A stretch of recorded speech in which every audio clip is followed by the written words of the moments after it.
Nice. So let's recap first a bit what we talked about yesterday, which was the runtime, right? Remember that the runtime was that it was like the business logic of the chain, right? That it's upgradable and so on. And then we left it at the point where it's like, okay, then how can we know what's in that runtime, what interactions there are, and so on. And so we kind of started introducing the metadata in there, which is what we're going to talk about now. So again, like what you will learn is all about the metadata, but let's go straight into it. So first, I need to talk about what is frame, because the metadata is something specific about frame. And this is a new word, maybe that you have heard about, or how many have you heard about frame? Oh, quite a few. Wow, that's nice. It's quite a few people. Okay. So frame is one of the parts of Polkadot SDK, right? Polkadot SDK is like the repo for Polkadot chains and so on, but it's made of 3 different parts. There's substrate, which is the part essentially of the node itself. So it's the one that deals with consensus mechanism and the pool and transaction pool, peer-to-peer networks and so on. And this is substrate. Then we have frame, which is this one, which is about the runtime. So this is a framework, a Rust framework for building runtimes. And the frame declares a few primitives that essentially it's made what makes the framework and how you can create new business logic and so on. And the metadata is for frame. And then there's another one, which is Cumulus, which essentially puts everything together, and it's the one that defines the parachains and all of that system. But yeah, like frame, well, it has this acronym. It's a bit forced, I would say. Framework for runtime aggregation and modularized entities. Yeah, well, yeah, it's forced acronyms everywhere. So the architecture of frame looks like something like this. So the idea is that first we have like runtime APIs, like you can declare that we talked about them yesterday, is the way that the node can actually talk with the runtime. And then the way it creates the business logic is it defines these what are called palettes. So a palette is essentially just a module. It's like initially they were called modules actually, but it was changed to palette to give it a different name. And the idea is that on one palette, you have like one specific use case in mind, right? So you can have like a palette for balances, and then everything that's about balances is in there. A palette for the treasury, and now everything that has to deal with payments is there. You can have another about governance, right? And so everything about governance is that. And then on every palette, there's each one of these stuff that you can declare. So there's storage. So every balances palette have their own storage. Then there's calls. These are extrinsics, essentially. You can also have events. There's also like an error system that I haven't put here, and not enough space. But also then now you can declare view functions, and this is something also new from this year. But yeah, so like this is essentially the architecture of frame. So if you want to create a new sort of like concept, I don't know, then you would create a new palette. But if you want to change something, then you can just go to that palette and just modify it. So what is the metadata of frame? Well, first of all, it's an opaque blob of bytes. I don't know if you remember yesterday when we went to the console. Let's go here.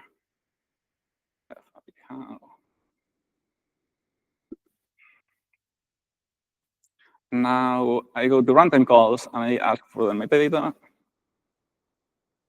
What I get is this. I don't get, like, at the moment, I don't know how to decode this, right? Like, this is just binary data. There's no way, like, if I try, no, there's no way of, like, showing a text version of that. It's just some run, and this is for what Sean mentioned yesterday when talking about scale and opaques.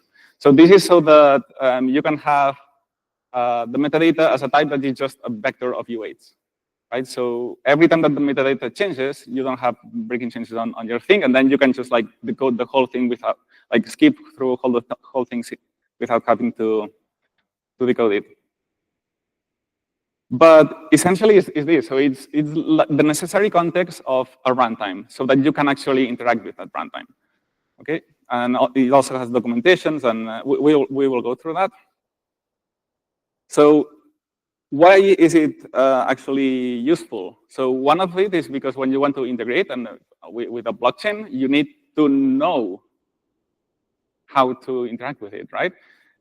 Like, remember what Josep said yesterday, right? Scale is not a self-describing encoding language. So when you get a scale message, you don't know how to decode it, right? And how do you decode that? How do you know that message, what types they are, and how do you have to decode it? Well, you have to look at the metadata to read it, and then you know exactly how to decode that. So that's also part of the codex. Also, like that's another good point. Like, it also, because we can add all of these tags, so we essentially we have a transaction, and then on each transaction we say, okay, this transaction takes 3 arguments, but the first one is the balance to send, and the second one is like the tip, something like that, right? So now that you have this, you can have a signer that reads the metadata, and it shows to the user, okay, the balance that is about to be transferred is this one, and the tip is this one.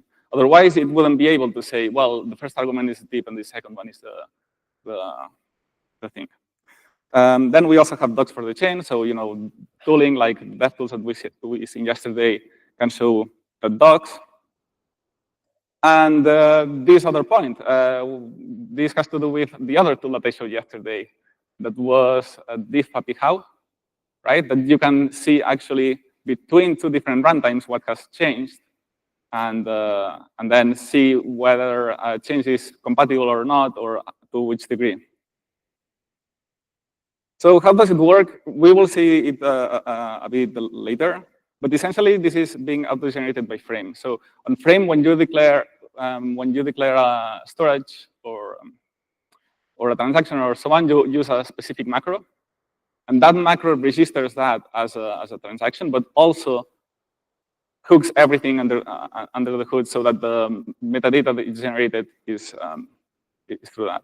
And then it's available via runtime API. There's more than one runtime API. We will cover that in a minute. So,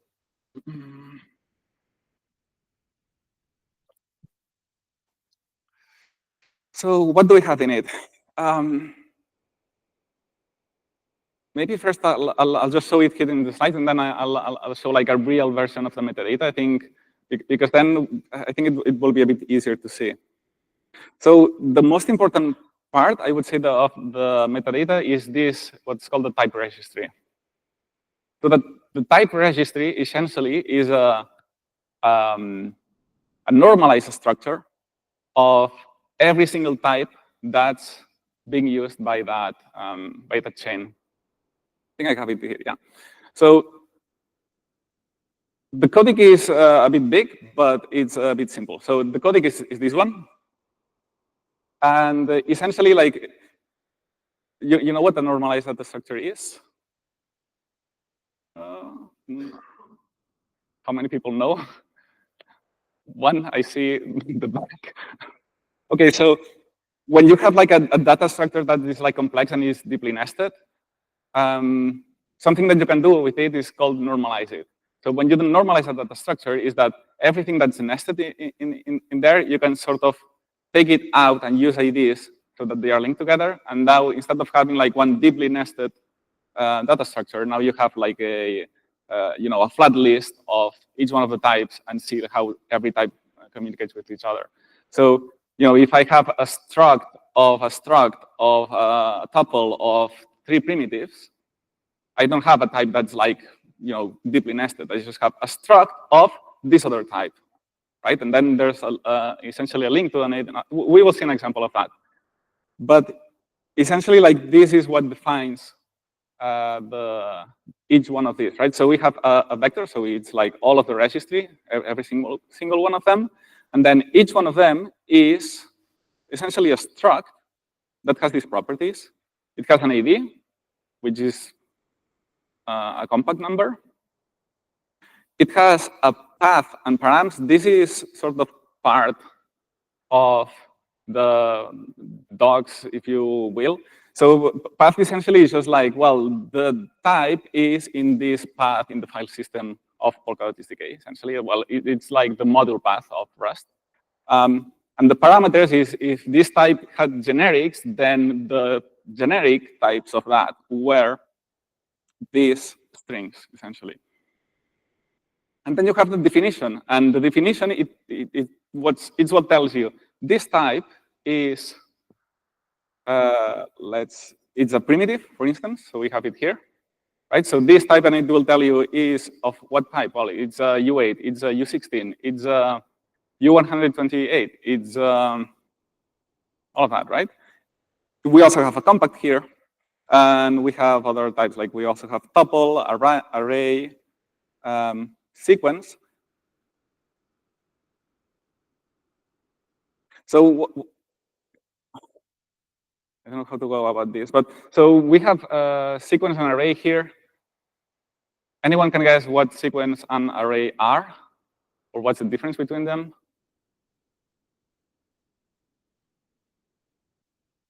We had one there.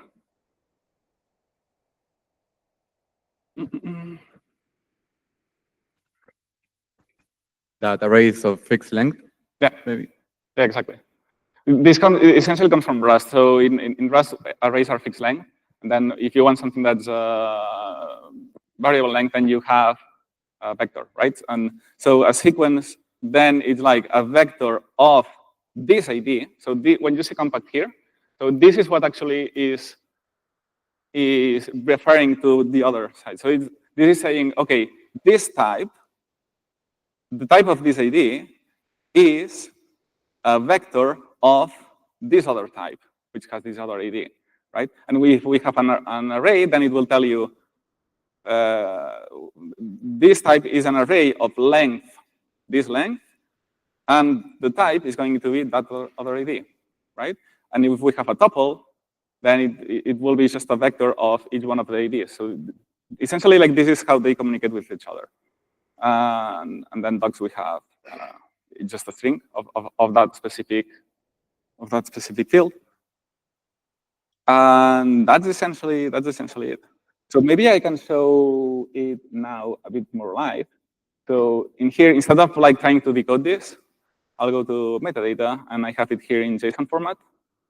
I'll copy it because then I can use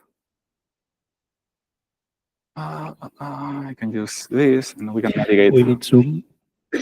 Yeah, 1 second. Close here. Maybe bigger. This is big enough for the ones at the back? A bit more, maybe. More.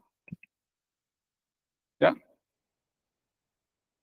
Okay, so you can see here the lookup. This is what I was talking now, right? So in the lookup, you can see that we have a list, a very big list. So if I try to collapse them, it will be like extremely long because it's what essentially takes the most space, right? Like here we are in 828, and we still have more to go, right?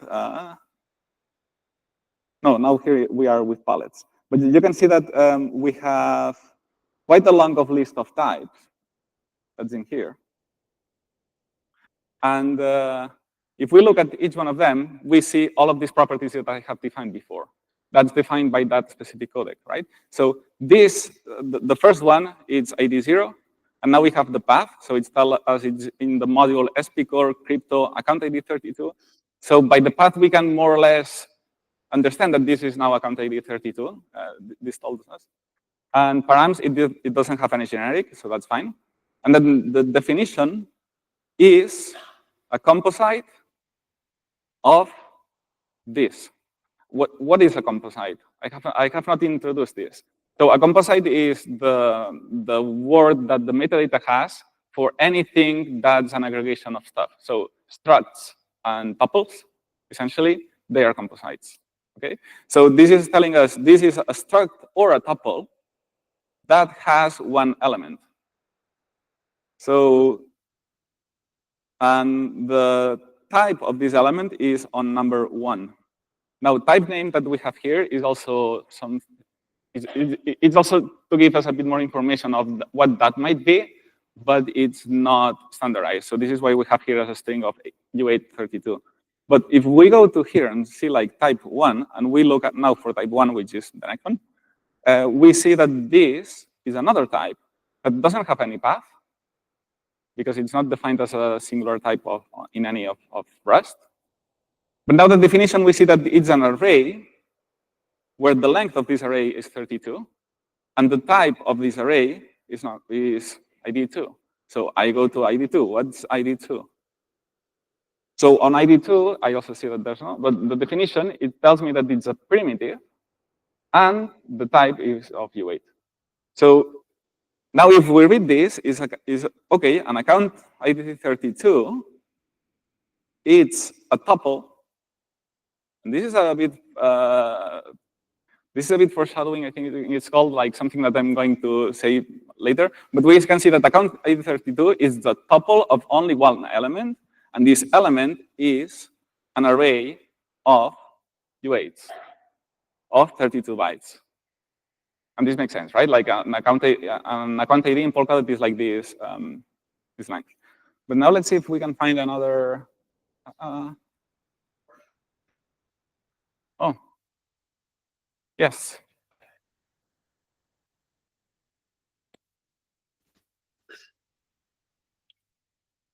So when we define, I guess all the types, are we starting from like the leaves and going to the root? Like, so do we have to define like the types that are the most modular first? No, it's just random. Like the way that it's generated, it's essentially, I'm not really sure how that macro works and the way that, but essentially it just picks one type and then just puts that type inside the lookup and it gives it an ID. And then if that type is complex and then it has more properties, then it just recursively goes down it, right? And then it just like gets added one by one. So I think that Joseph wants to add something on that.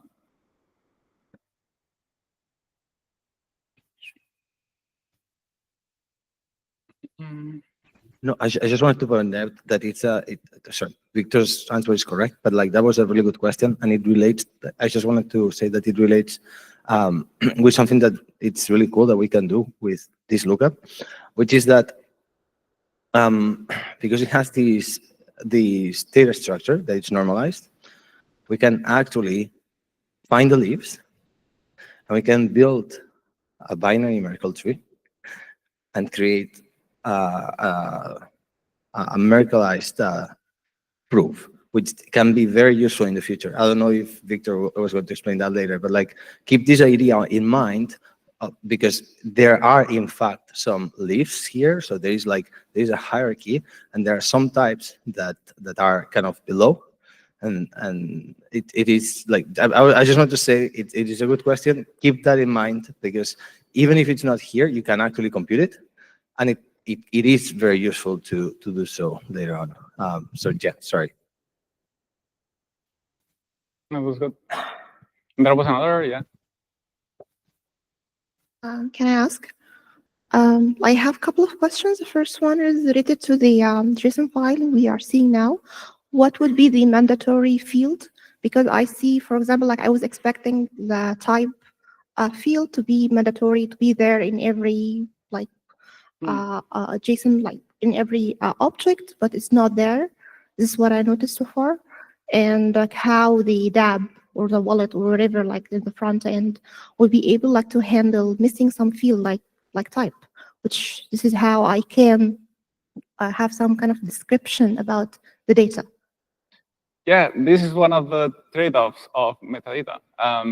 It's that it's auto-generated, right? So essentially, like all of this information, it just gets it from the source code that's in Rust.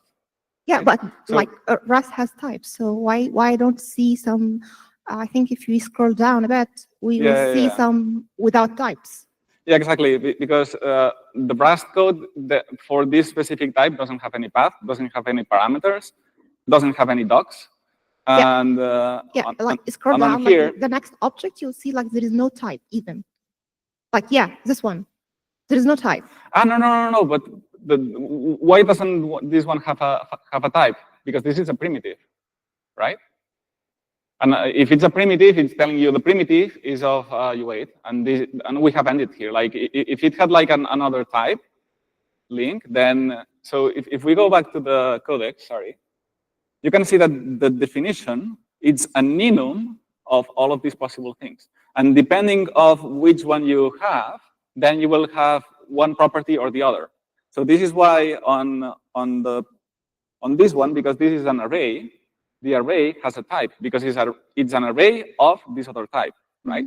But if the tag is primitive, now we don't have any other type, like we have ended here, right? So the primitive is just a U8, and you don't need to do another link to another big, right? Okay, like the other question is related to the metadata. You said like it will help to prevent blind signing, and I want to know like how much it's very descriptive to prevent it to improve the UX for the user. Yeah, that's the thing. Like to improve the UX for the user, now it's up to the library authors. Yeah, like how much Patti. is it's in descriptive? So like I have a EVM background, so like I know like how it was terrible that time, and it's improved. Like, and we needed to have like more EIPs to improve the like have some kind of structure. So I just curious to know how much it is descriptive to help developer or the UX or sorry like the DApp developer to build a nice user experience. I mean, it's just what it is, right? It's currently it's built like that, and just happens to, yeah. So if you look, for instance, and Carlo can shoot here, the Ledger app, for instance, for Polkadot, even if it's like a tiny device and stuff, it really does a pretty decent job at utilizing this metadata to at least let the users know what it is that they are signing. Especially if you have like the new like large devices, maybe he can add a little bit more about that. But like, there is no blind signing. It is also true that for certain transactions, especially when you need to do like a complex transaction that is like a bad job with an XCM and whatnot, like even if you are not blind signing because you're being told the transactions, to help the user make head and tails of what it is exactly that is doing, that is a little bit more challenging. And but there.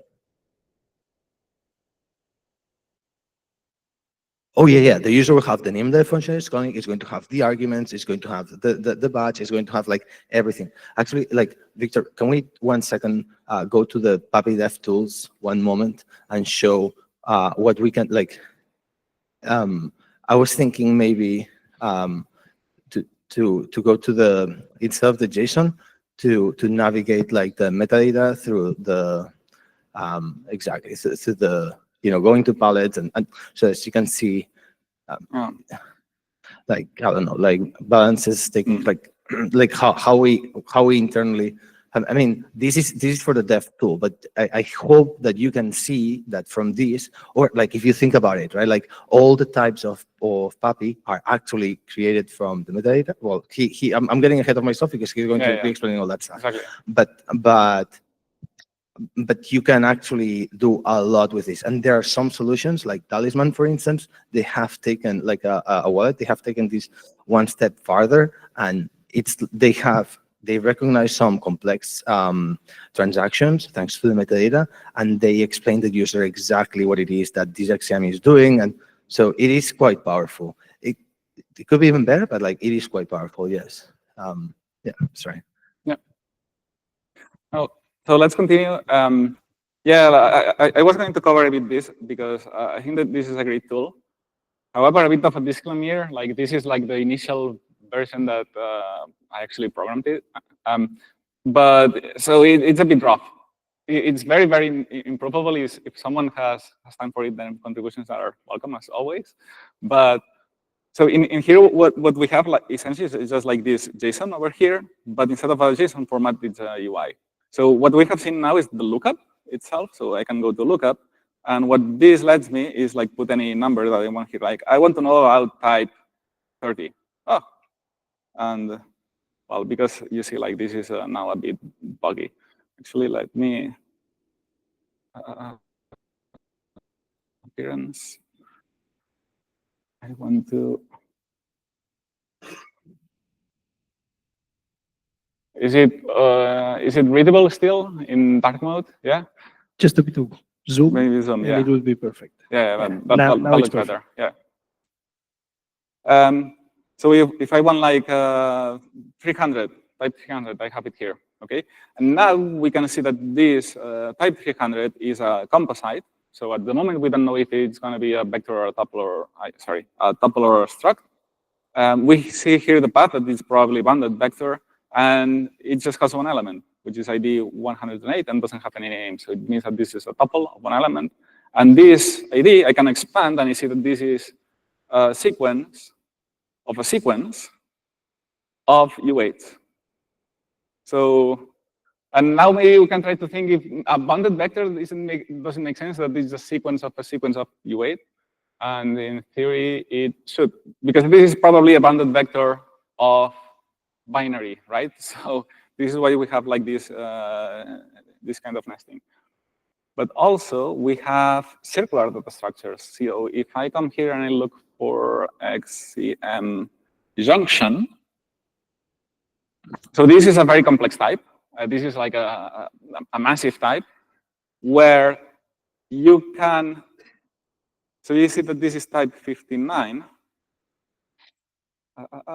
And type 59 it's an enum of all of these variants. So we have x1, x2, x3, x, blah, blah. And if we go to the x1, this is of type 60. That has more variants of a parachain, account ID, account, palette instance, generally index, general key, only, global consensus. And at some point, I should find a circular reference, but now I'm not really sure how to find it, because it's I would have to go through everything. But you can imagine that at some point we could have here a type that actually points back to type 59, and now we're back at the starting point, right? So a normalized data structure also allows us to have this sort of circular type definitions, because we don't have to have like a type that has everything in it. It's just like normalized, so everything is broken and everything is just linked by IDs, essentially. Yeah.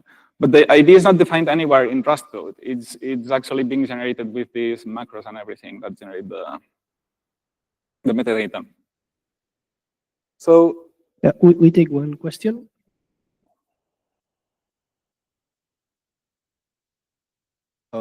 So if you go to the lookup for type ID 0, right? That's account ID 32.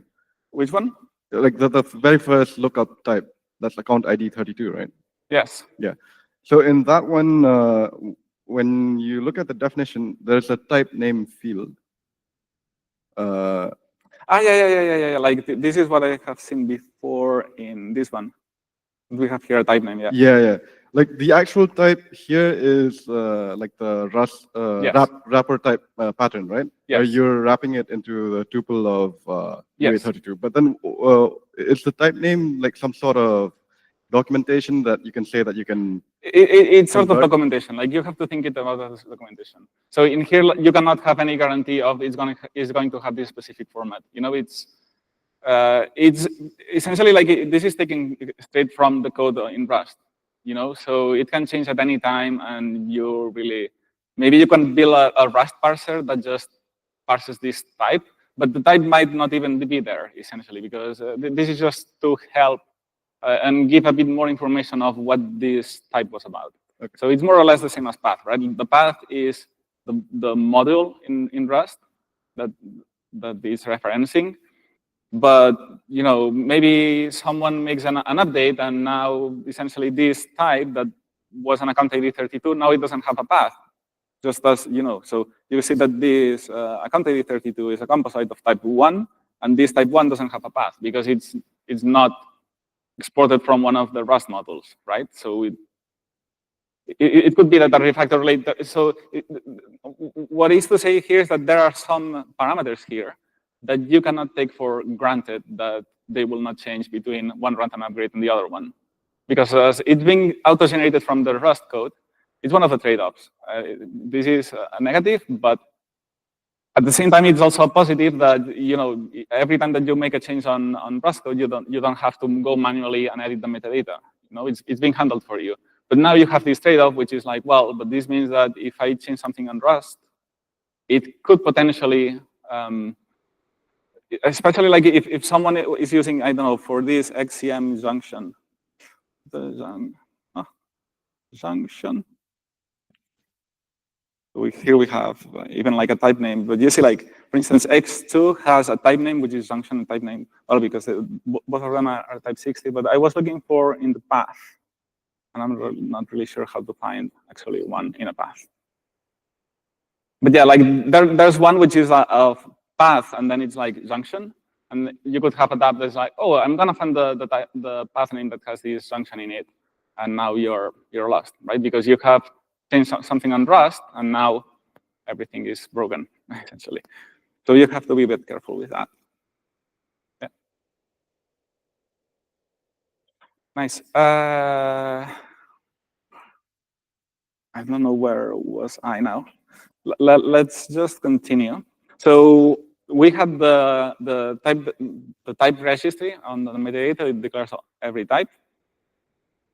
And then we have these other things, right? So we have the definition for each one of the palettes, so each one of the modules. And then inside each palette, we have all of the storage entries for that palette, so that dApps can also directly query for storage entries. All of the transactions or calls. Sorry about naming. There's always like a lot of conventions, but transactions call, like a call inside the palette is actually a transaction, essentially. The events that this palette can emit, that's also in the metadata. The constants, errors, and now view functions. Then we have more stuff. So, well, we have the runtime APIs. That's we have the ones that we have seen. And now I have put here like extrinsic, but there's like many other stuff. Extrinsic, what says is what is the format of the transactions that this chain works with. So everything that, the transaction extensions that are active for this chain is also defined in there, so that, signers can know, oh, you know what transaction extensions are? How many people know transaction extensions? I don't think we know it yet. Yeah. So we will cover through this like on later modules, probably on Polka. You will see that. But the idea, like when you have the general idea is that when you have a transaction of like, I want to do a balances transfer of something, there's more information added to that transaction happening under the hood. So essentially, like a transaction extension is every piece of logic that has to be on all of the transactions of one specific chain. So for instance, one of them is the nonce.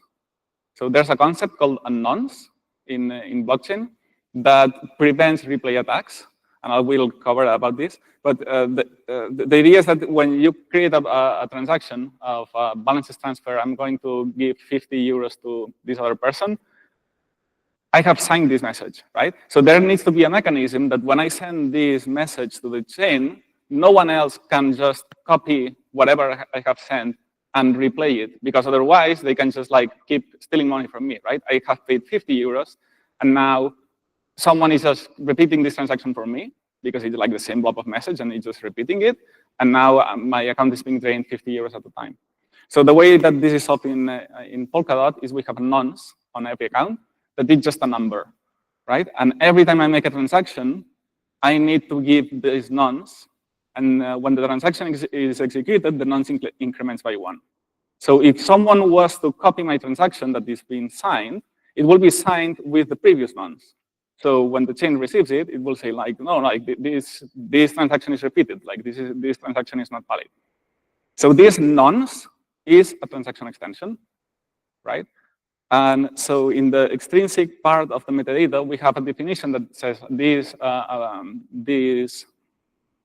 runtime takes a nonce for every single transaction. Okay? And we have many more of these. Let's see. I don't know. We do have here. Yes, nice.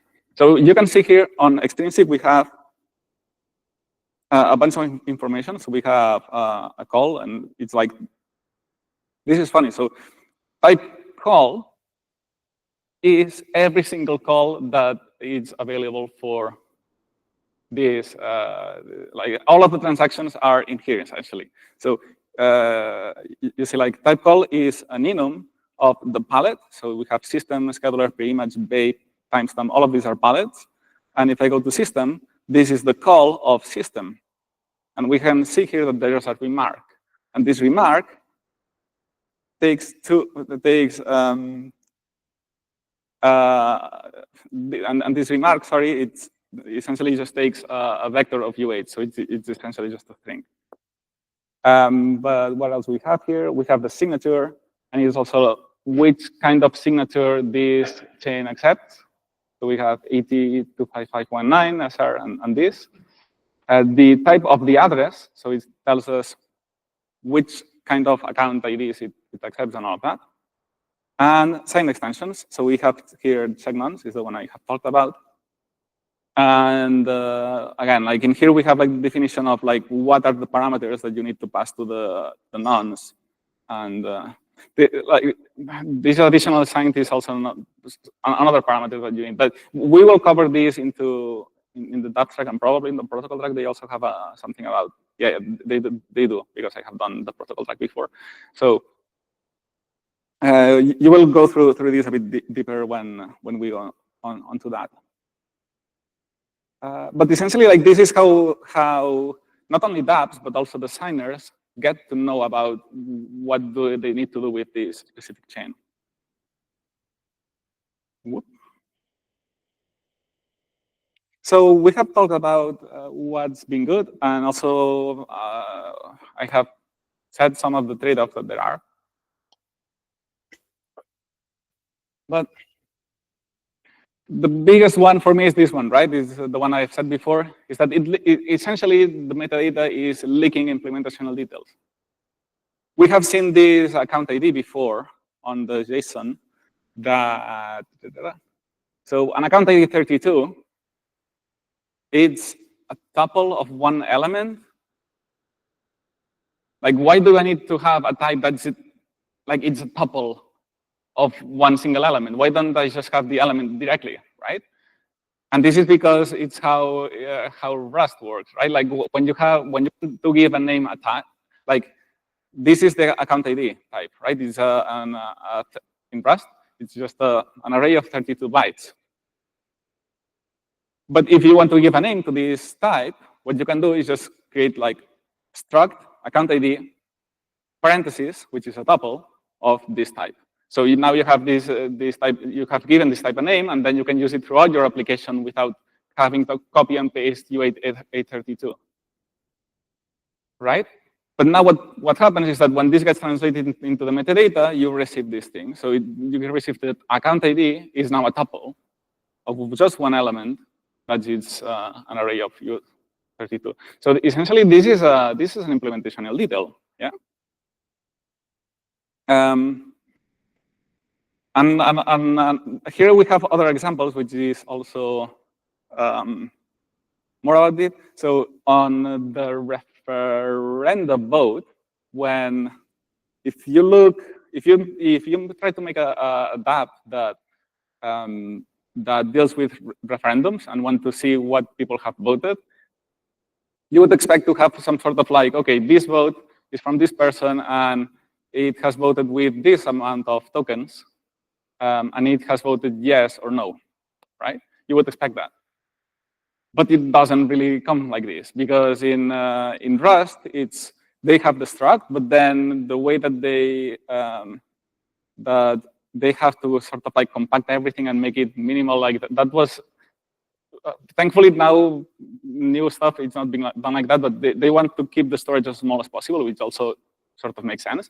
So they thought like, oh, we can actually, encode the vote using 1 bit inside inside the whole value of a vote. We can use a 1 bit to say if the vote is to one direction or the other, right? And then here we have also another, which is identity types. And maybe I can actually show what happens here. Yeah, if you can, just one thing, if you can specifically look for that conviction voting vote, because this, I recall yesterday, if you remember, there was a question about, I think it was you, or someone in this area that said, yeah, if I have a type that is just 3 booleans, why do I have to waste 2 bytes if I can use the first 3 bits of just 1 byte, right? So this is actually the reason why you shouldn't be doing that, because in Polkadot or in general in blockchain, you see that the only consumer of your types or the structures that you create is not only the runtime itself or the blockchain itself, but also people outside. And if we look to the conviction voting, yeah, it's this one. The vote, essentially, it's 2 types. It's one type that says yes or no, and another type that says how much convicted I am of this vote. So basically, if I want to lock my tokens, and what we see is that the vote, it's just a composite of an integer. So it's basically 1 byte, and this does not provide good information to the dApp developer or to the person that is outside of the chain, right? And if instead of that we would be using 2 bytes, it will be way more descriptive, right? So this is the reason, and coming back to the question for yesterday, why cannot we use all the bits and basically make the shenanigans to make the storage smaller? This is the reason. So it's a trade-off. And sorry for the interruption. No, it's a good point. Like I would actually like to show someone, but the thing is that I need to find someone who's voting, and I don't think I'm voting anyone now. Yeah, I'm not voting anyone, so that's not a great example. I could maybe, like, if we have more time, I can actually later, or maybe on the break, I can look for an example of someone who's voting, and then we can look at that person's vote. But the idea is that what you would see here is, okay, we have a balance. Sorry, I mistook here. So the balance is just like how much they are voting with, but it's what he said. So we have 2 parameters here in the vote, actually. It's not just one direction or the other, but we have another thing called conviction, which is how much time are you willing to lock your tokens so that your voting power increases, okay? And this conviction is actually being put together with the voting direction using like bit masks and everything. So it's what is here is that the vote is not 1 or 2 or 0 or 1. You have like some numbers that you just don't make any sense of that, essentially. So this is one of the problems. Yeah, we have a question here. I think I remember you saying yesterday when you asked a question that the metadata was useful for the runtime comparison app. Like, why does it make it easy when you have the metadata to compare the 2 runtimes? The question is why? How? I guess I remember yesterday when you had like the runtime app where you were comparing 2 different runtimes and you were able to see like what functions changed, and you were and someone answered maybe it's the ABI and maybe you compare those, and you said, well, actually we just compare the metadata and it's a lot easier. What about the metadata makes it easy to compare runtimes? Well, no, what I meant with that is that you have the WASM, right? Like the WASM is just like a binary code of like all of the executable inside, and I don't know how to decode that and how to actually see what the methods are there, right?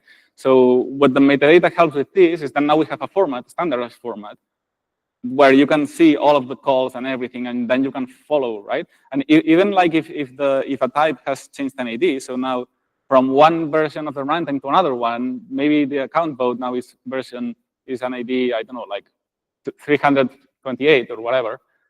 It's okay because this this tool, it doesn't check one by one. Like, it doesn't check ID by ID, but it just goes to the interaction directly, right? It goes to the what I have done this, right? So here I have gone to the palettes, conviction voting, and then I have navigated through the arguments that it returns and so on until I find my stuff, right? And this is how this diff tool is doing it. So it just grabs both metadata and says like, okay, has conviction voting changed? So now it's comparing the conviction vote and just like follows through. Yeah. Is it then Merkle tree that he was talking about?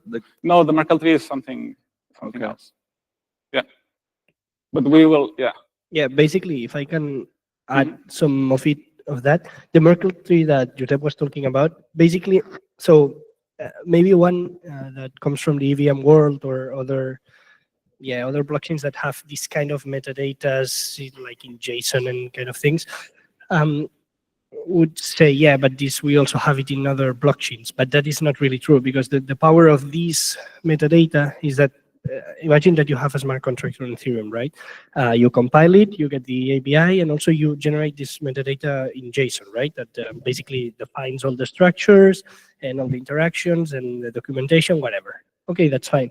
But this metadata can be tricked.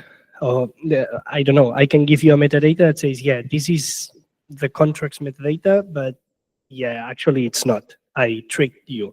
And you would be signing thinking that that is the correct metadata. This in Polkadot does not happen because of what Josep said, because we sign, when we create a transaction, we create a Merkle tree of the metadata and sign the root hash, so that what I'm claiming and what I'm saying is I only want this transaction to be applied and to be valid if the metadata available on chain, or the metadata that the node has, basically, it's exactly the one that I'm using. If I am not using this one, I want my transaction to be discarded. And this is being used, as Victor shows on screen, as a transaction extension. What he said, that transaction extensions are executed for every transaction. So for every transaction, I want to check that the metadata that is available on chain is the one that I use to sign and basically to get information about the transaction I am signing. Make sense? So basically, the Merkle tree is just a way to prove that the metadata is legit and is valid. But if Carlo, correct me if I'm wrong as well, but I think the Merkle tree is not only used to calculate the hash on this check metadata hash, but also like when you want to sign something with a ledger, the ledger needs it would need the whole metadata in order to show the user what is signing, right? And the ledger has limited resources. So what it's been done is that we're using the Merkle tree of that to just pass that specific type that that transaction needs, right? So we want to send this transaction, and now we just pass that specific type. But now the ledger needs to know, okay, this type, is it legit? So now we use the Merkle proof of that specific type. So we don't need to pass the whole metadata, because the whole metadata is like 2 megabytes. It's like a really big object, right? We can just pass that part that the transaction needs, the ledger or the signer device needs to have. And now we just need to give the proof that this type is in that, right? Sean is going to cover Merkle proofs and all of that for everyone, okay? Just after this. But essentially, it's a trustless way of knowing that something is actually inside one very big database or a very big thing, without having to give everything. You just give that specific part that you need, and then you give the proof that that essentially will guarantees that. And there was, oh yeah, it's just here on the front. Yeah. Go. Yeah, how the metadata is actually generated, means from the code or from the version? I'll go through this later. So yeah. Okay.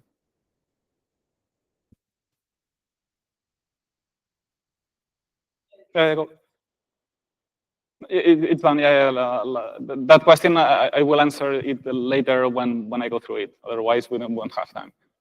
Yeah, you go ahead. Hi, Roger here. I had a project where I was looking for the block times of every parachain.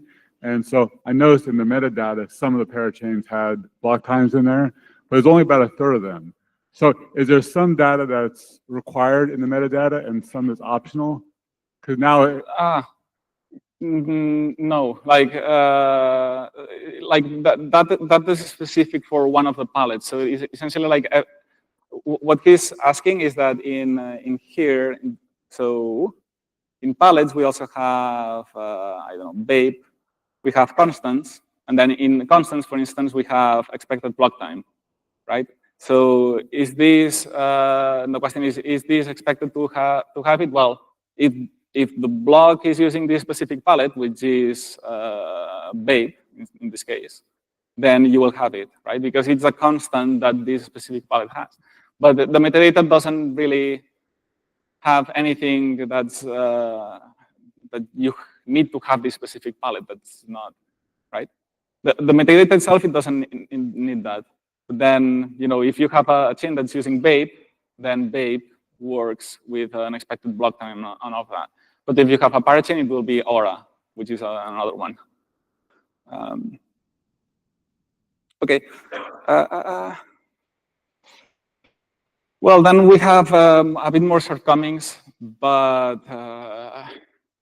I think that this is essentially improbable. Like I see no reason why this is not being added, but anyway. So the thing is that if you look at the metadata, we have some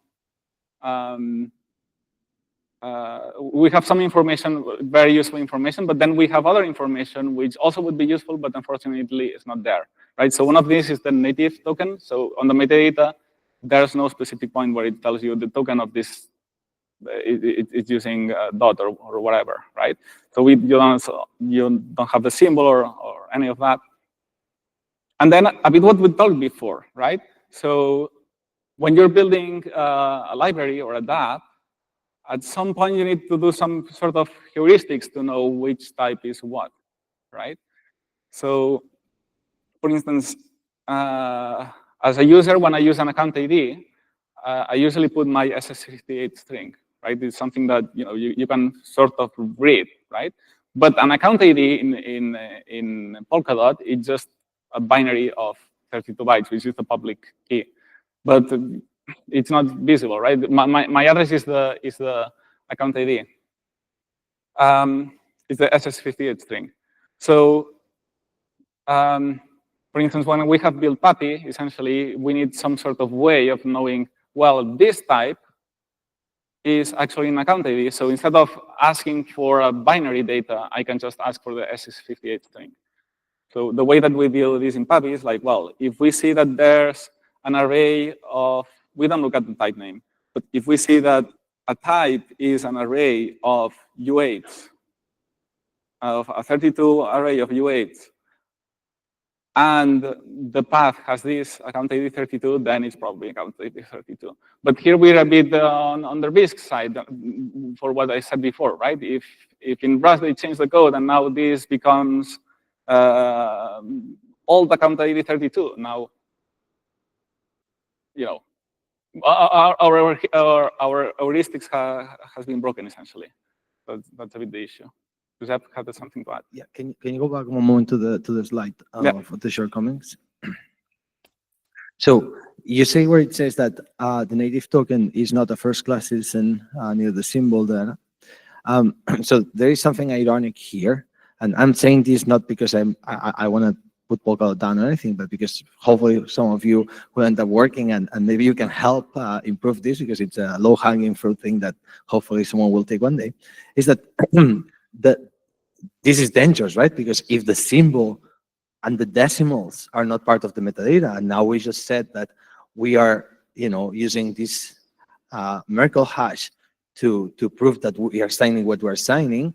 Now, what happened, right? Like, what if they tricked us with the number of decimals and now we're paying more? Now, the ironic part is that the decimals and the token symbol it is implicitly in the metadata. In the root hash that it's on chain, it's been taken into account when that root hash was created.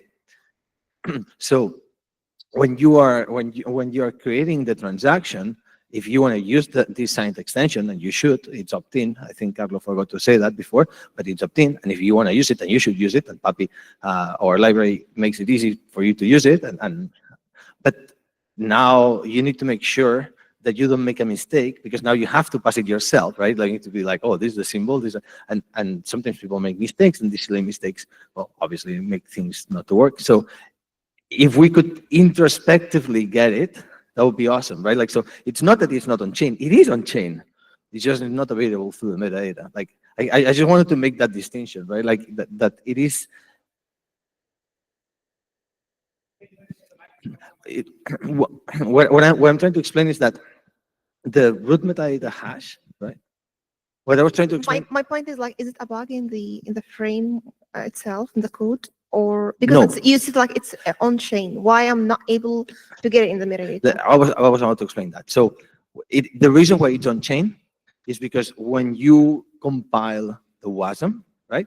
When you compile the WASM, one of the things that you need in order for the WASM to work with the metadata hash, and maybe Carlo can help me out here, you need to provide this information so that the hash gets properly generated on chain, right?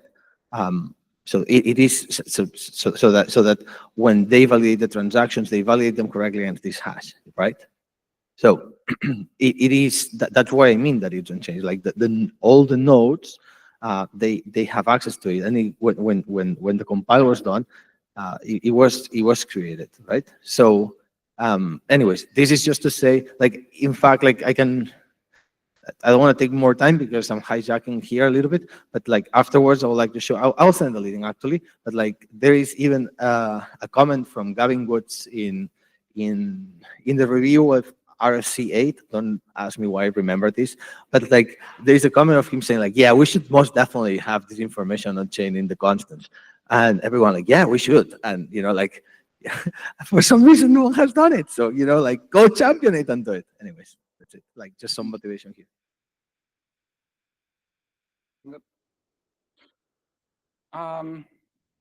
Yeah, and then I want also to show that, because like metadata has been evolving. Maybe before that, I want to ask a question, which you might have, which is, okay, this is really nice, but when I receive the metadata, when I come here and I do runtime calls and I do metadata,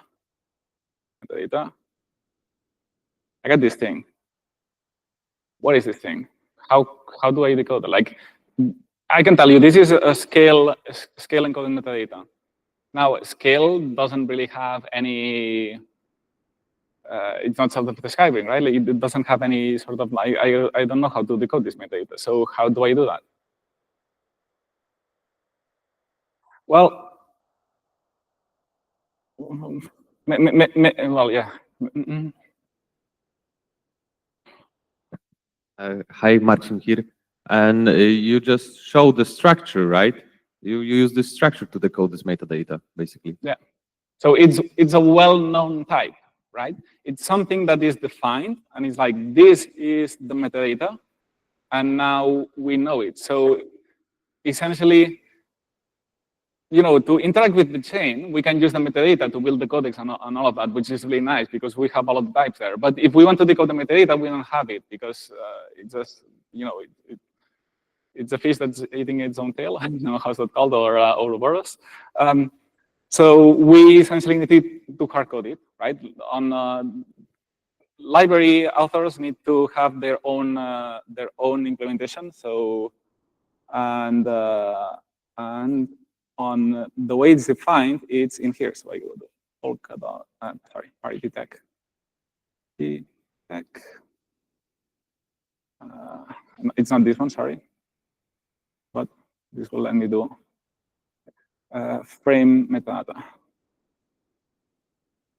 So this is the repository where this metadata type is defined. So if I go into frame metadata, I hope it's big enough. I go source. Here I can see different versions of the metadata. Because of course, like this is a well-known type, but it has to be stable, right?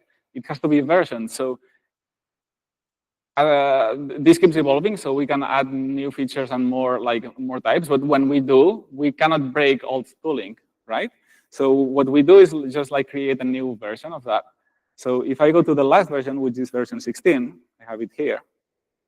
So you can see that this is just Rust, so it's all defined in Rust. But you can see here that the runtime metadata version 16 is a struct that has all of these properties. So it has types, which is the type registry.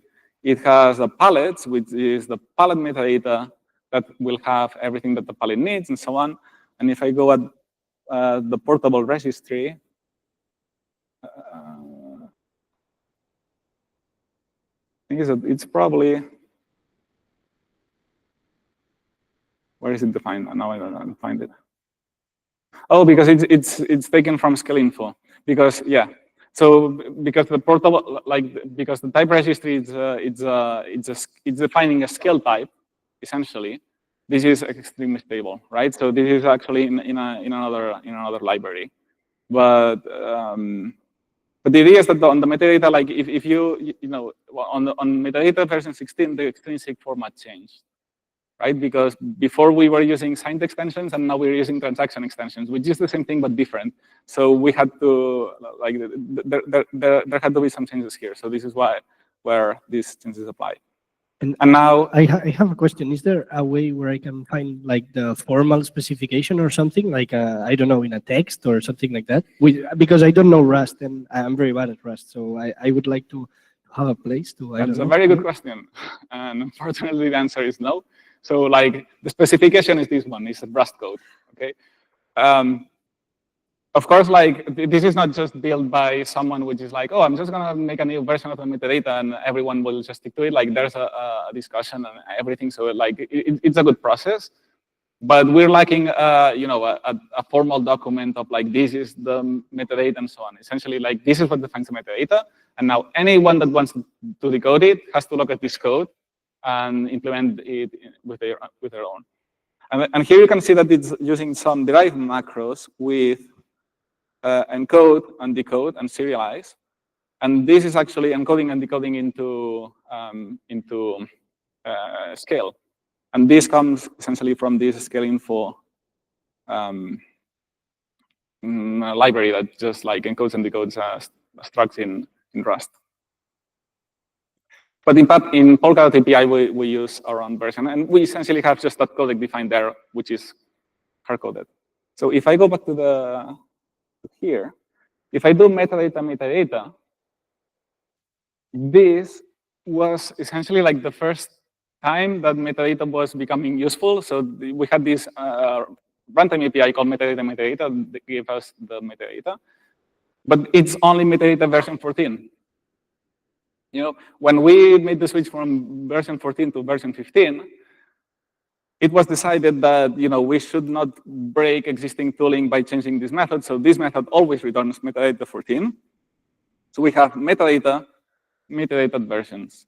So we have metadata versions, which tell us which versions does this chain support. So here we have 14, 15, and 4,294.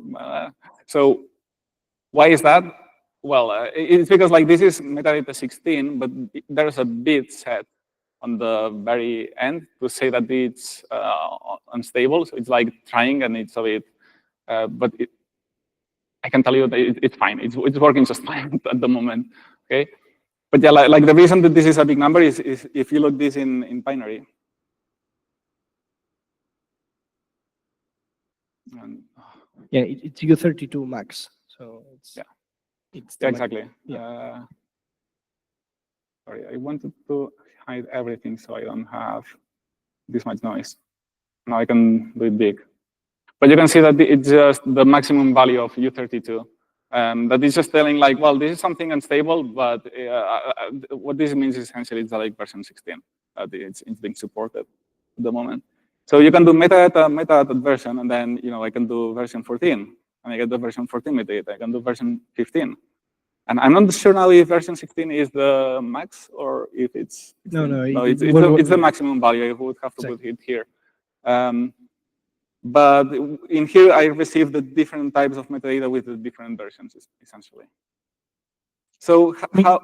We have a small question here. Yeah, quick question. And I don't know if you're still going to talk about this, but usually whenever I'm using the wallets on Polkadots, I have to update metadata. I don't know. Yeah, good question. Well, this is because, well, this is, I think that this is only Polkadot.js. Like if you look at other extensions like Talisman and all of them. Yeah, in some wallet and yeah, some wallets as well. Yeah, but this was because there was this thing of like, oh, a wallet needs to be offline first and so on. So we will not connect to the chain and we will do everything offline and so on. So essentially, for me, there's no big reason, really. Like nowadays, there's no problem if a chain just connects. Sorry, if a wallet connects to the chain just to get the metadata.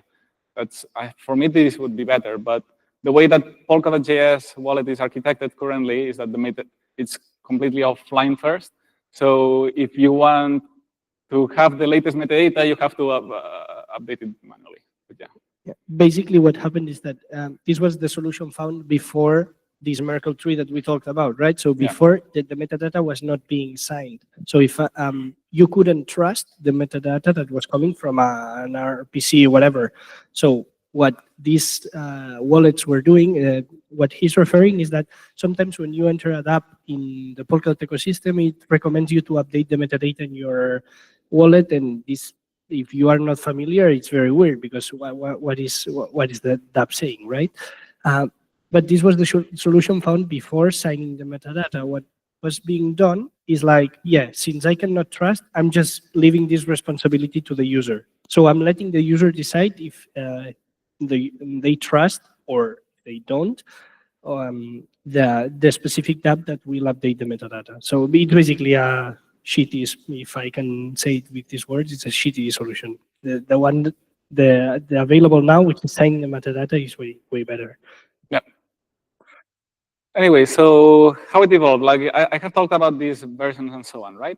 So before metadata v14, which you could think is quite big, it was mostly useless to interact with a chain. And this is because before v14, so v13 and so on, we can actually look at the code here, where we have, I don't know where I left my, here, okay. So I came here to v16, but I can go to, I don't know, one of the first versions, so, or version 13. So here we can see that there was a metadata, of course, but the function metadata out there, there's runtime metadata. Oh, no. 13. There it is. So you can see that it was like much smaller. So remember that on v14 we already had like extrinsic and so on and so many types. But here you can see that we had the modules definition, because before it was not called palettes, but it was called modules. So we have it here.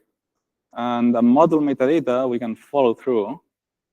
It's this one that has some storages and so on. But you can see that what this is missing. So like this is just saying like, okay, there's these functions here, and these functions take these parameters.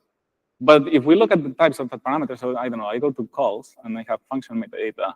So this is like this is the transactions of this module, right? And I follow through, it's here.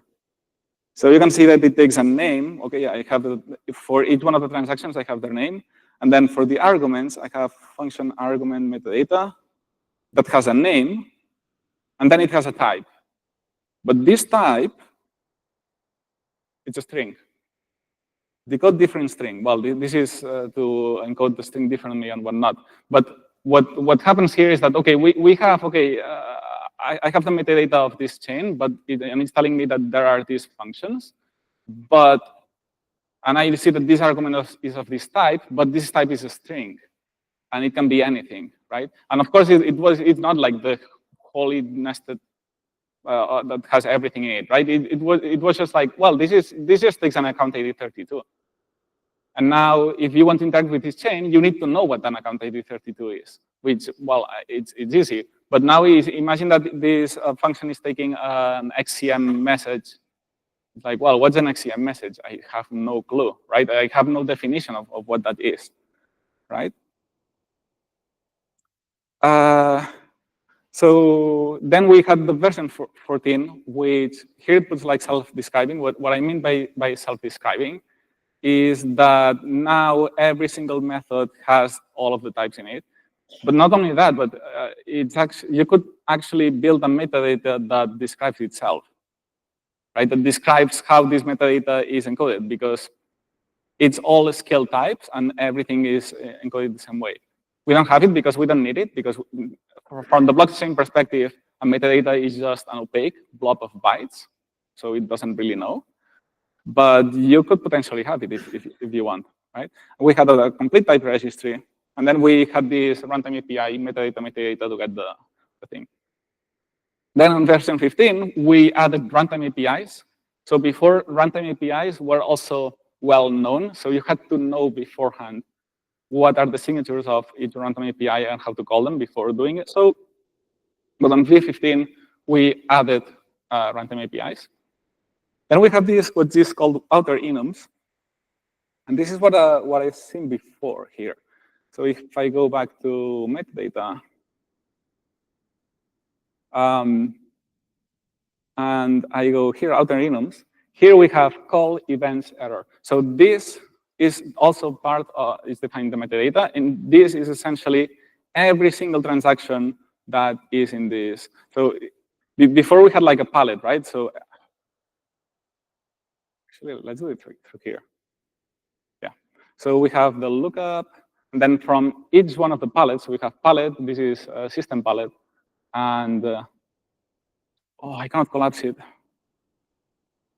Anyway, so I have system palette, and then if I look for calls, now I see that calls is an enum of type 105. But this 105,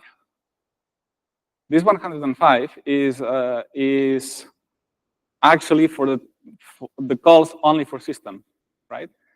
And if I go back here, I collapse.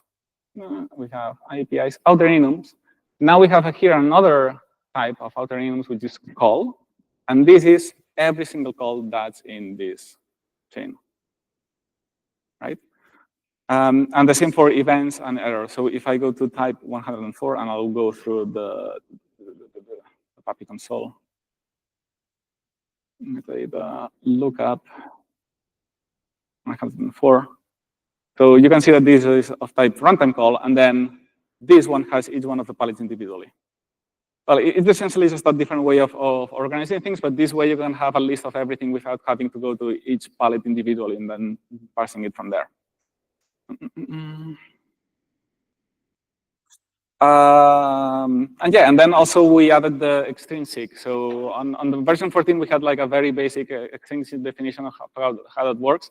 On V15, we have now, with all of the signed extensions and everything, so it's a bit easier to use. And V16, which is really new, you saw how it's marked as unstable on Polkadot still. So what we have done here is added support for the new extrinsic version, which has these transaction extensions. Again, like, we will cover this on later modules. And also view functions, because of what I said yesterday about the runtime APIs, right? The runtime APIs were meant for things that the node needs. But we saw this need of like saying, okay, but we have some business logic that we don't have to replicate on both the dApp side on that. And now we are creating runtime APIs, which should be sort of like global for specific business logic of one specific palette. So maybe it would be better to have this as something inside the palette, but that's not a transaction. So this is what we call view functions, right? And then we also have added more documentation to it. So now you can mark methods as deprecated, and now dApps will also see that, and so on. Okay, so I have a bit of a practice here. It's based on the template we have I shared yesterday. So how many of you tried to get the minimal template of yesterday running and everything? Okay, a few people. So for those of you who have it running, maybe you can follow along. The other ones, I mean, it's fine. I'll just explain through.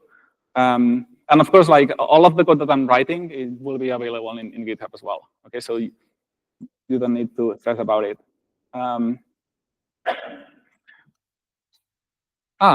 Maybe maybe we can take a 5-minute break to refreshing up a bit. Real 5 minutes. We will be back here in Yeah. 5 minutes, and then at 10 there is this big break with the coffee and all that. Exactly. Yep.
Ah,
I'll be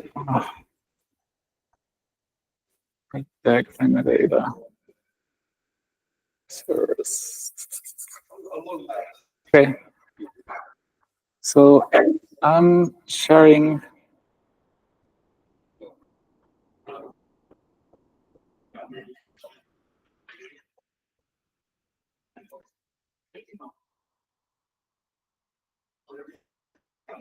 Blah, blah, blah.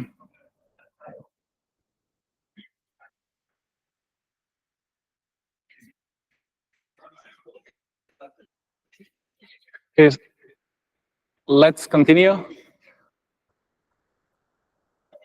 Come on, let's go. So I have just shared this frame metadata frame repo with you, just so that you know, okay, this is where the frame metadata lives. We will go with the minimal template of yesterday that we had before. And my idea here was to show just a bit on, you will go deeply through this on protocol track, essentially, when you go through frame. But just a bit like, how do we get to have something on the metadata from Rust, and how, and most importantly, how that metadata changes as we keep changing our palette, right? So instead of using the balances palette, because this is already quite big, I'm using the template palette, which is an empty one. And what we can do here is, well, this is an empty one, right? But what we can do is in here, we have, for instance, a storage value. But this storage value is just a U32. So if I run my node, Polkadot node,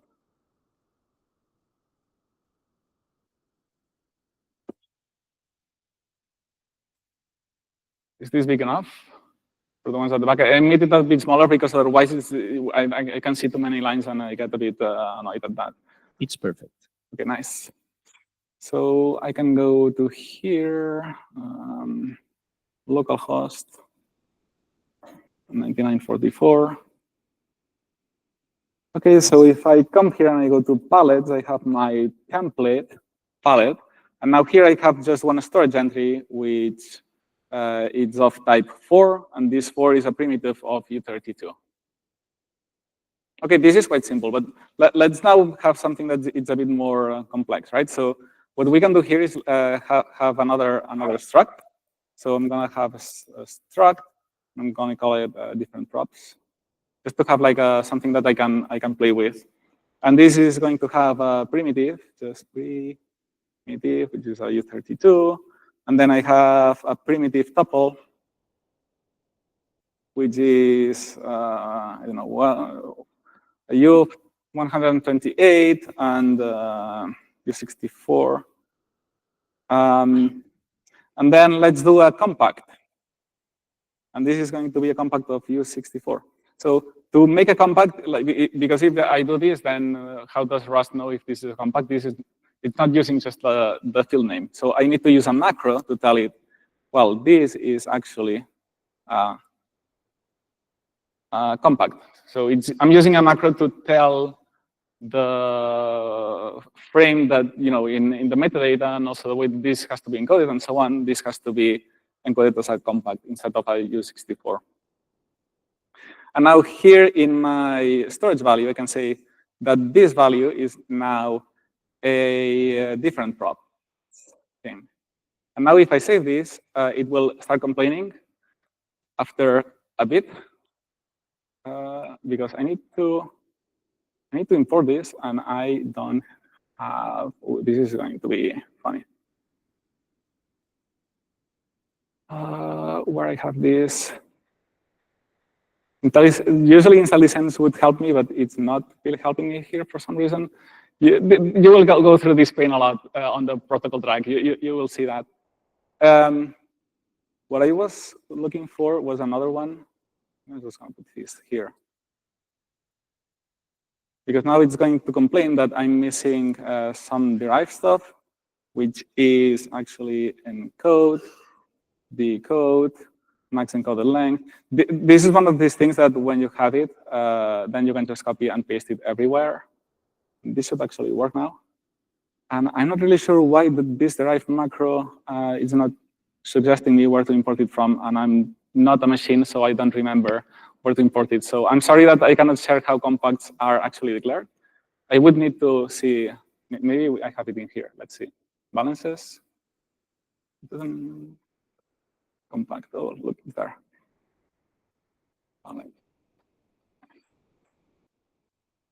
No, but I think that this is part of when I'm doing a transaction. I don't think this will work.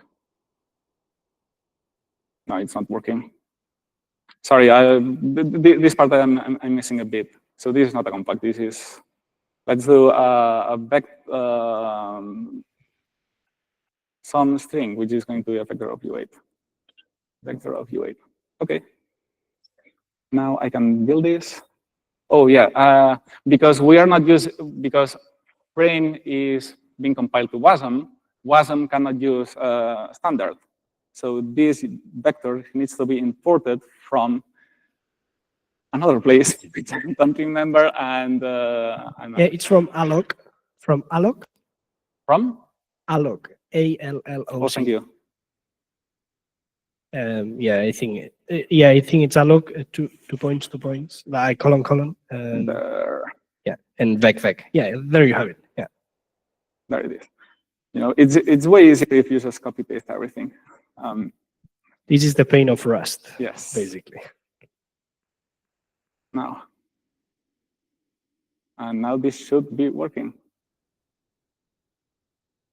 This was working before, and it's still not working. Let me see. Cargo build. This is demo effect, so I ran this before, and I'm maxing. No. Yeah, this was not the one. There was one that was being imported from another place. Oh, how I hate this. No, what am I doing here? I'm missing some.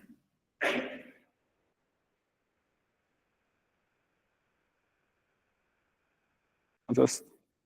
Yeah, scale info also exports a vector. Maybe I'm missing this. No, this is fine.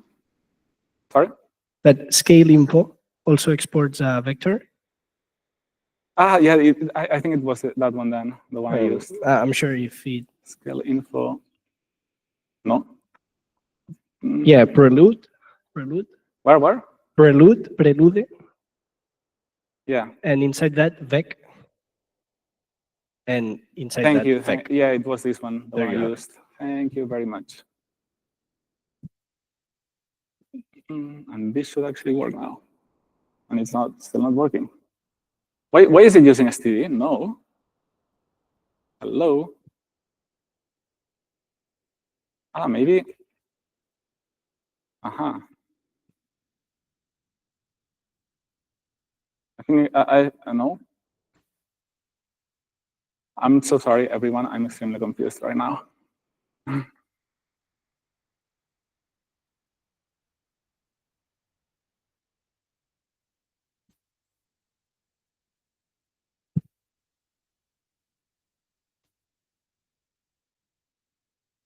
gonna tell you, like, just use this one, please. Why is it? Thank you.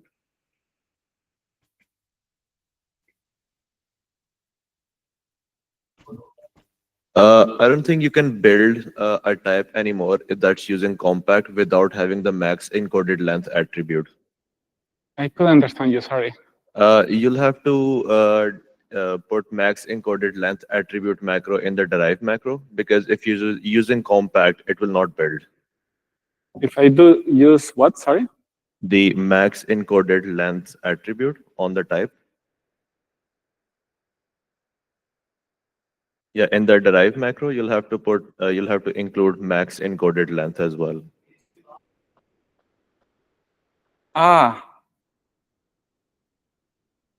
Shouldn't be.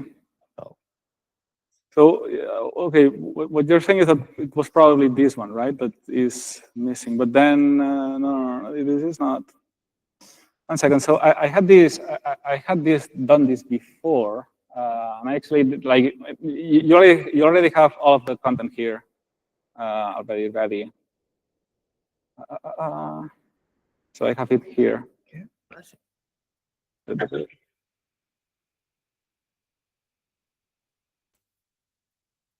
Problem is that this one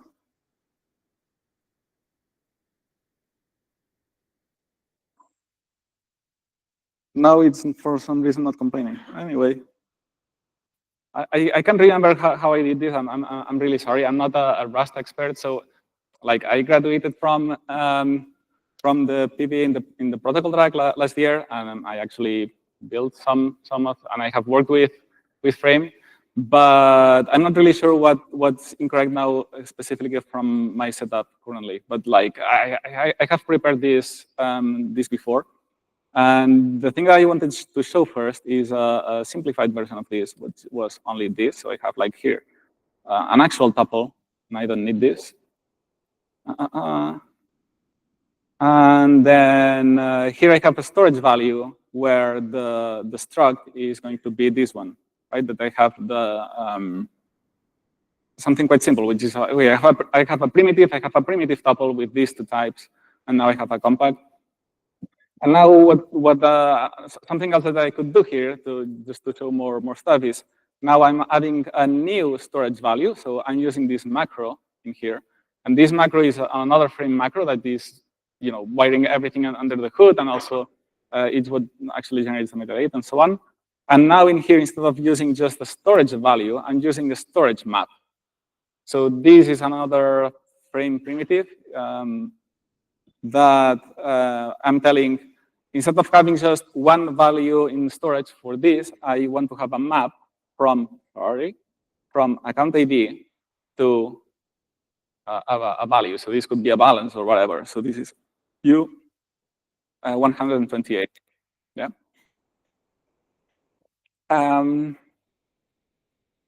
Then maybe I can just take this out at the moment. Because we have not covered. And also, I don't want to have any of this just yet.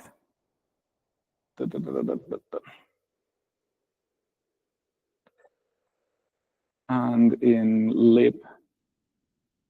And then here in the runtime, I also need to change something first.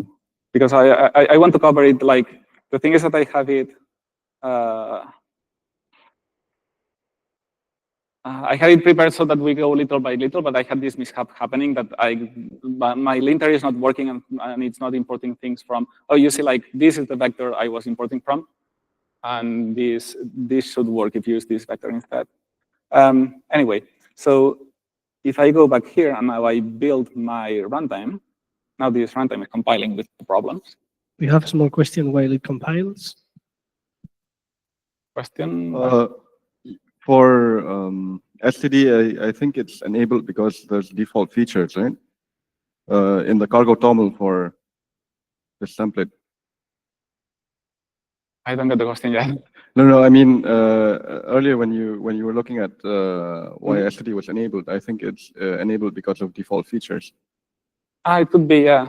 Yeah, that's a good point. It could be one of these features, yeah. Yeah. So if I go back to my project here and I do extrinsic sudo system set code, I need to bump the version first. Or I can do another thing, but then it will not, there's a bit of a trick. There's another called set code without checks that you can also use. Because when you do a set code, it checks that many stuff. One of these things is that the version needs to be bumped. But if you forgot and you're like in dev mode and you don't care about it, then you can do set code without checks, and now it will ignore if the version is the same thing. But now there is a problem, which is that because the version is the same, then the node will think that from one block to the next one, it hasn't changed. So you have to refresh your DApp, essentially. But it's fine. We can just refresh it if we are aware about it. So sign and submit.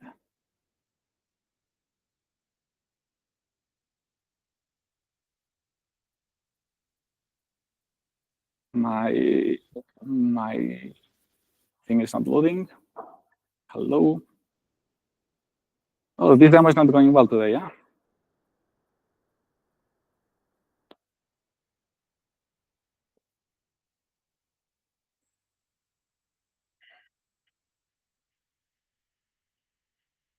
I'm not really sure why Polkadot.js is not responding. What's going on today? I think it has to be the node. The what? The node. That Yeah. it's not answering to some runtime API or.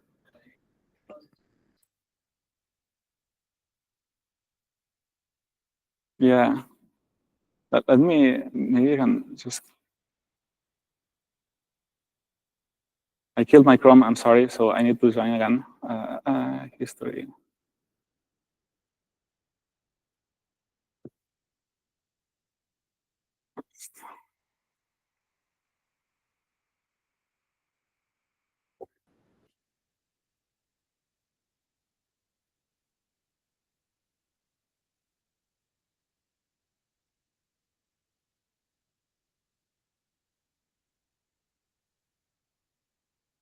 Yeah, can you put my screen up?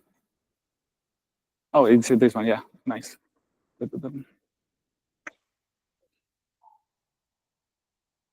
Back to here. So, but like in theory, like this should work again. Have I selected the correct one? Yeah, this is the one. Submit extrinsic. Yeah, it is still. I would rather restart the node. Like the node is here, yeah. Oh, look at. Yeah. It had to be that it was not answering to some runtime API, you know, so in order to build checking for the fees or whatever. Yeah, it could be. Yeah. Wow, that's strange. Anyway, so I'm signing the transaction, and it's in the finalize block. And I'm just, yeah, system code updated. So we had the event that the code was updated. But if I go to the metadata now, it won't be there. I need to refresh it first because of this thing that I haven't done the version, but now it should be fine. So if I go to metadata and I go to my template, now we see that in storage, now I have two different values, yeah? So if I go to the value, I see that this is a composite of these many types, and then I can go to primitive, and I see that it's ID4, and this ID4 is a U32, nice. A tuple, then I can see that this is actually a tuple of a U32 and a U64. And a compact, then I see that it's a compact of a U64. Now, remember yesterday on scale? A compact? What was a compact in scale? Just a number, right? So what does it mean that we have a compact of a U64?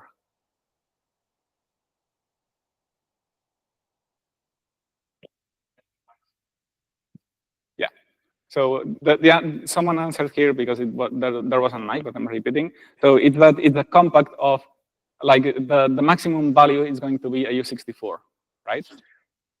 And this is actually useful for dApps, because if you have a compact of a U32, at least on JavaScript, we have two different types for dealing with numbers. We have a number or we have a big int, right? If it's a U32 value, then we can use a number. But if it's a U64, then we probably have to use big int, because otherwise we cannot express all of the bigger numbers with U64 or U128. So this is more or less like metadata, if you will. Like, the compact of a U64 encodes the same way of a compact of a U128, right? Compact can actually encode numbers to 2 to the power of 253, right? So it's really, really massive numbers. But this is just giving us a bit of metadata that we can actually use. And where does this come from? It's from this, right? So here we have a U64, and we say that, well, you have to encode this as a compact. So now something I wanted to do is this thing of like, oh, I have here a primitive tuple, but I want to give it a name, right? And if I come here and I do pub struct wrap tuple, and I can actually even take a generic, I think. I don't want to complicate it. So I want to say like a wrap tuple of U32, U64. and I can give this name, and then I have to derive this as well. So what is going to happen with this, right? If I do this again, and now I will bump the spec version. Oh, spec. Where is my version? Here.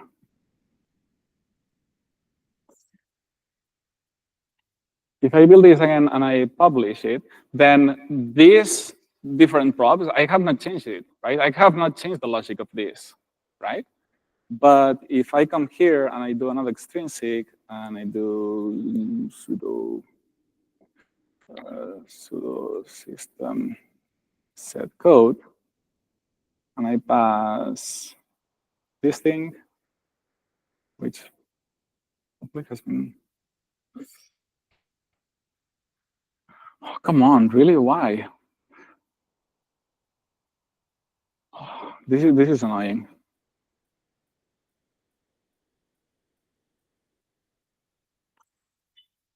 Finance blog, code updated, that's nice. And now We have because a I bit have of a updated flaky the- internet. We don't see very much what's going on. If you see your screen, it's frozen. So Oh. basically, you will need to explain it. No, it's again, it has been frozen now. It's no. Yeah, here we have it. No, for some reason I was moving around, but it was frozen. So I just uploaded the new metadata, and if I go back to my template, storage value, and here I have my primitive tuple. Now it's not it's not a tuple. It's actually now a composite, which is a wrap tuple that has this other one. So you can see that because we have put another type inside now, essentially the metadata has changed accordingly with this one. Even though logically it's the same thing, now it has actually changed it. So yeah, maybe something else we can do is just add a function, and we do this with another macro that creates a transaction, which is this palette call. When you do this, by the way, you have to go here and put this palette in dev mode in here, because otherwise you will need to provide weights for, like you will, the ones that go into protocol track that will have to do this, you will go a bit deeply on why is that. But essentially, like when you create a transaction, you need to define what is the maximum weight for that transaction so that this can be calculated and so on. But if you are in dev mode, you don't need to do that. So you can just do call without passing any weight, and that's all. So here I'm doing my palette, and I'm just adding a remark. And I will not do events because we don't have time.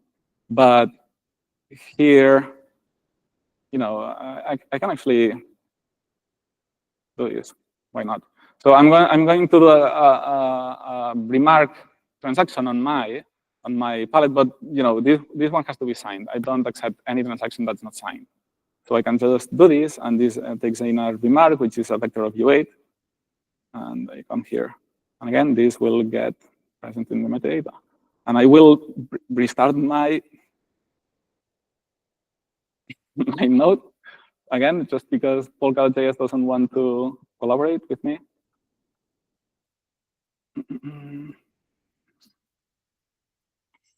Sudo system set code. Remember to do without checks. No, I don't need that because when I restart the node, it goes back to the you Genesis. took the first one. Yeah. It's like I have to restart it after doing submit and sign. It's very funny. I have no clue why this is happening, to be honest. I would have to dip a bit deeper, but so now I have code updated again, and if I go to my metadata palette, is my template palette. Now I have calls before I even have this option because there were no calls. But now I do have one call, which is of this type, and it takes a remark of that, right? And if I go to extrinsics, I also have it here. So you see now I have template here, and I can select remark, and I can put my remark. And I could submit the extrinsic, and maybe now it works. Okay, nice. I don't know. For some reason, it didn't accept the set code, but it does accept the remark. Anyway, so the message I wanted to show here, like without going into the frame stuff and all of that, is just when, especially for protocol developers, when you make a change, be very, very conscious that every single change that you do on the Rust code is going to reflect on the metadata, and it could potentially break things. So now we have this tool that we showed the other day, yesterday, which you can compare your runtime. So if you do changes, you can always use this. This is also improvable. It's an early version that we built, I think, like 3 months ago. It's quite new. And it's on the early stages. So it just tells you, like, this specific interaction is not compatible with this one, but it doesn't tell you exactly why. So something that's in our roadmap is that we want to do is to actually, see what has changed, because if you're just changing one thing, then it's easy. But if you're doing a whole refactor of something, then it's a bit harder to remember all of what has changed. And we think that this tool could be like very, very useful for that. So again, like if you are a protocol developer, please, and you're making a change, do use tools like this to understand what are the implications of your changes. Because it's not always obvious, like maybe you change something here and now you're introducing a breaking change because you decided that you needed some associated type because you needed to implement a trait or whatever, right? So just be conscious about it. Yeah. And that's all. Again, like all of this code is published and on the repo that I shared yesterday, just in a separate branch, so that you can see the diff of what has been done. Are there questions just before we leave? No. All right, then. Yeah, it's 10 o'clock. It's a coffee break. So after the coffee break, you will have a session with Sean about light clients. That's all. Thank you.